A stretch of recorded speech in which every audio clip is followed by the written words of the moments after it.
ওখানে বসে আছো কেন? এখানে এসো, এসো আমার কাছে, এসো, এসো।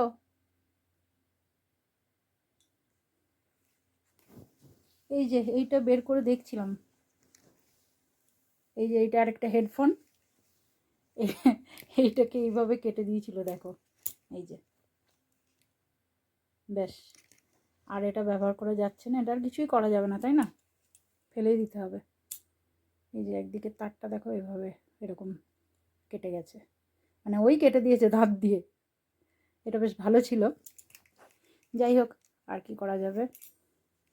এটা আমি ড্রয়ারে রেখে দিয়েছিলাম যত্ন করে, তাও কিন্তু এটা আর কোনো কাজে আসবে না, বোঝাই যাচ্ছে।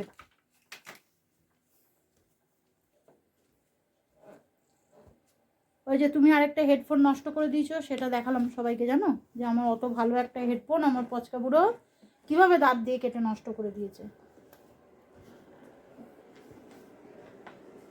ওরমভাবে হাঁটছিস কেন? কি আবদার রয়েছে এবার? হ্যাঁ, পিঠটাকে উঁচু করে কি আবদার?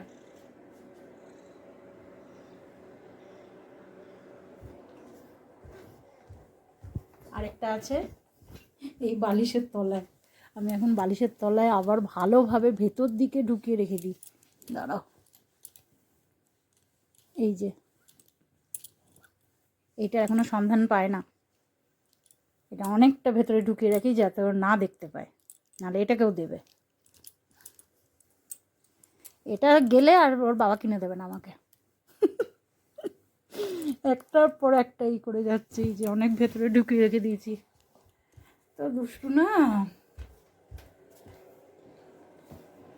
ওইটা যদি দাও তাহলে আর বাবা আমাকে দেবে না কিনে। এরপর বাবা বলবে পচকাইকে বলো, পচকাই নিয়ে আসবে কিনে তোমার জন্য, ও নষ্ট করেছে ওই নিয়ে আসবে, তাই না বাবা? তুমি নিয়ে এসে দেবে আমাকে। কি হয়েছে?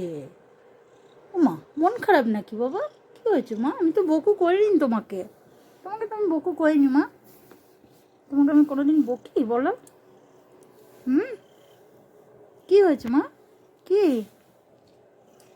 কি লাগবে বলো, বলো। একটু মা কোলে আসবে? এই তো একটু মা কোলে এসো। আচ্ছা, এখানে টেবিলে ওঠো, এখান থেকে একটু কথা বলি, এখানে ওঠো, বলো কি হয়েছে, কি হয়েছে বলো।